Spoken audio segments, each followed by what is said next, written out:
एक लंबे समय पहले एक गांव में सुरेश और कीर्तना नामक पति पत्नी रहते थे।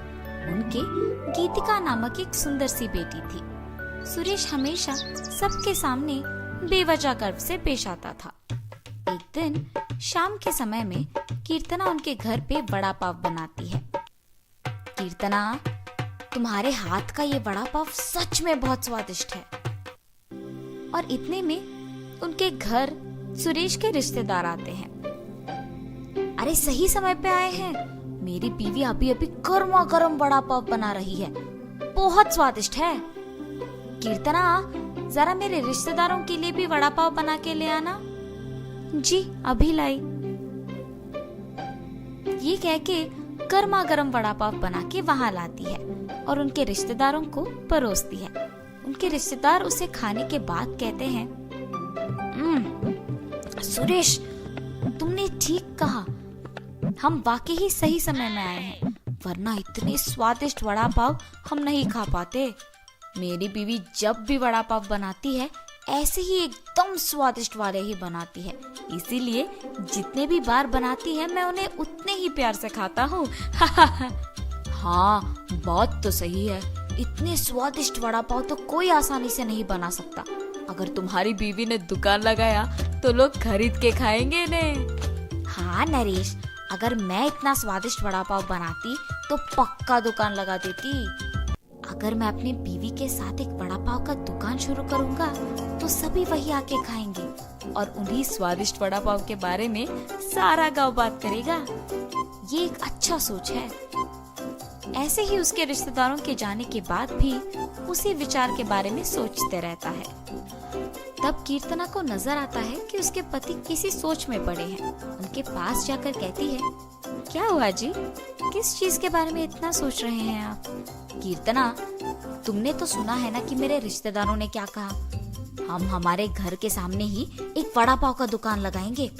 तब मेरे रिश्तेदारों के ही तरह इस गांव के सारे लोग उसी के बारे में बात करेंगे।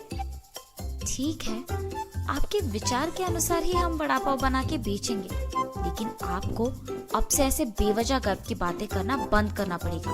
अगर आप इसी बात को मानकर अपने बर्ताव को बदलने का वचन देंगे तो ही हम ये व्यापार शुरू करेंगे।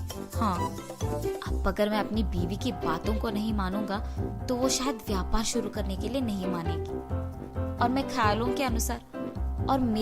के अनुसार कुछ नहीं होगा। ठीक है कीर्तना, तुम्हारी इच्छा के ही अनुसार मैं अपना बर्ताव बदलूंगा। हम कल से ही वड़ा पाव बना के बेचेंगे। और ऐसे ही वो बाहर जाकर वड़ा पाव की तैयारी के लिए जरूरी सामग्री लेकर आता है और अगले दिन नरेश उनका दुकान शुरू करके उसकी बीवी को वड़ा पाव बनाने के लिए कहता है।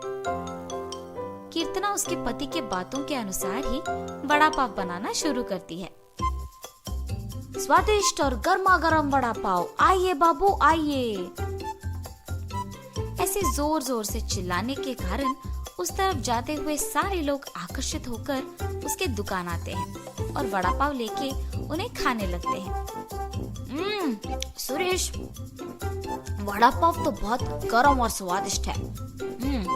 हाँ, अब तक मैंने इतने स्वादिष्ट वड़ा पाव कहीं नहीं खाया है।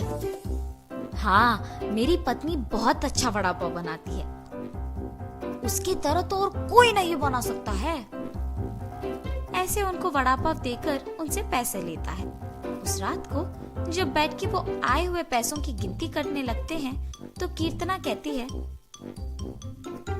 अरे वाह, पहले ही दिन हमें लाभ आया है जी। निवेश के पैसों से ज्यादा पैसे तो हमने कमाया है। क्या सच में? अगर हमने ऐसे ही इसे बरकरार रखा ना तो जल्द ही हमारा बहुत बड़ा व्यापार बन जाएगा कीर्तना। हाँ, आप सही कह रहे हैं। पहले ही दिन उतने पैसे देख पति पत्नी दोनों खुश होते हैं।